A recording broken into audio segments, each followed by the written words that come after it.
Review Kaiju Ultraman Ace. Okey, tak ada masalah. Tapi sebelum tu kita kena sendam dulu Kaiju Ultraman Ace. Kita kumpul baru kita boleh review. Okey, let's go. Kaiju pertama ni muncul di episod 1 Ultraman Ace. Dia ni lah punca Seiji Hokuto dan Yuko Minami menjadi Ultraman Ace. So nak kesian ke nak bangga? Macam mana ya? Okey, dalam masa yang sama kita boleh tengok detail Kaiju ni. Tengok muka dia pun agak detail. Yang kat belakang dia yang macam korang nampak ni, kalau korang tengok siri dia episod 1 tu, belakang ni bayar, ni lah weapon dia. Kaiju yang kedua pula muncul di episod 3 Ultraman Ace, Vakishim. Bukan Hashim Hashim tu pakcik saudara aku. Kaiju ni agak comel juga. Kalau kita tengok dekat siri dia, tengok detail belakang dia. Dekat kaki dia ada tulis Bandai China 2006. Okey, Kaiju seterusnya, Kaiju ni agak vintage juga kalau tengok dari segi color lah. Kaiju ni muncul dekat episod 5. Nama dia Aribunta. Tapi kita perasan kat belakang dia ada budak Jepun conteng kat kaki bersama. Dah tak hilang pula tu. Okey, Kaiju yang seterusnya, terlajak pula. Ni asal muncul kat Ultraman Ace pula ni, bukan kat Ultra 7 ni. Nama dia Alien Metron. Mesti dah kenal kan. Tapi dia ada muncul dekat siri Ultraman Ace juga. Ni Kaiju favourite aku dekat Ultraman Ace.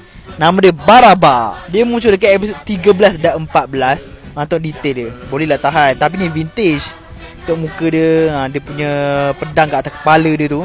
Ni tangan kanan dia, tangan kiri dia ada senjata. Tengok ekor dia, nice lah walaupun vintage. Kalau dah vintage kau nak expect apa? Kau nak expect lawa, memang susah lah kan.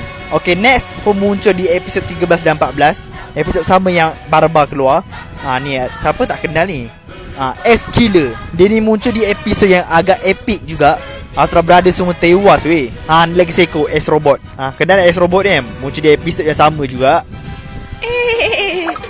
Ni Kaiju seterusnya ni, nama dia Mr. Crab. Mr. Crab pula, King Crab. Dia muncul dekat episod 15. Kaiju ni pun Kaiju vintage juga. Okay, next. Tada! Kena tak? Ni pun peranan penting dalam siri Ultraman Ace juga. Nama dia adalah Alien Yapul. Tengok detail dia, nice je kan. Okay, next alien ni, mesti ramai yang kenal ni kan, Alien Hipporito. Episod alien ni pun muncul juga Ultra Brothers. Tapi semua Ultra Brothers dengan Ultraman Ace sekali tewas. Lepas tu turunlah Ultra Father. Dengan Ultra Father pun tewas juga dengan Alien Hipporito ni. Dan Alien Hipporito ni ada version yang baru. Ni muncul dekat movie yang ada Ultraman 3 dengan Ultraman Brothers tu. Apa tajuk dia aku lupa dah.